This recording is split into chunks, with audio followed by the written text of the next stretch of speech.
অতি দ্রুত সাম্য হত্যার বিচার না হলে মার্চ টু যমুনা কর্মসূচি পালন করবে ছাত্রদল।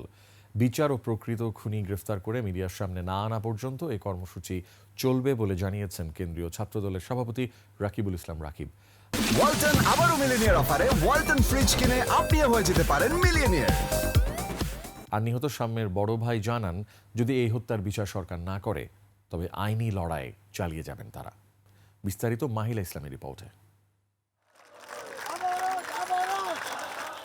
ঢাকা বিশ্ববিদ্যালয়ের স্যার এ.এফ রহমান হল শাখা ছাত্র দলের নেতা শাহরিয়ার আলম সাম্য হত্যার মামলায় গাফলতির প্রতিবাদে এবং বিচারের দাবিতে এই অবরোধ কর্মসূচি।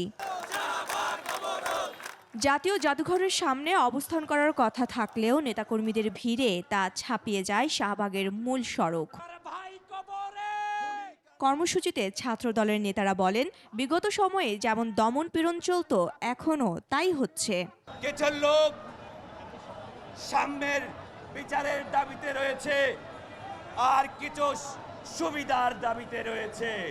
এ সময় সাম্যের বড় ভাই জানান, পুলিশ যাদের গ্রেপ্তার করেছিল তাদের ছেড়ে দিয়েছে।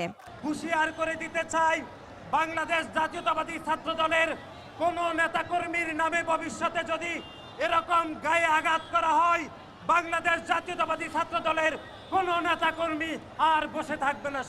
অবস্থান কর্মসূচিতে ছাত্রদলের সভাপতি রাকিবুল ইসলাম রাকিব জানান, সরকার সাধারণ জনগণকে নিরাপত্তা দিতে বারবার ব্যর্থ হচ্ছে এবং সদিচ্ছার অভাব আগামীতে লক্ষ্য করে তাহলে স্পষ্ট ভাষায় বলে দিতে চাই, ছাত্রদলের যাত্রা হবে যমুনায় এবং আমরা আমাদের দাবি দাওয়া আদায় করে বাসায় ফিরব।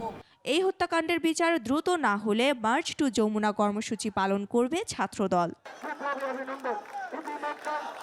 প্রায় 2 ঘন্টা পর অবরোধ প্রত্যাহার করে নেতারা জানান, বিচার হওয়া আগ পর্যন্ত মাঠেই থাকবে ছাত্রদল।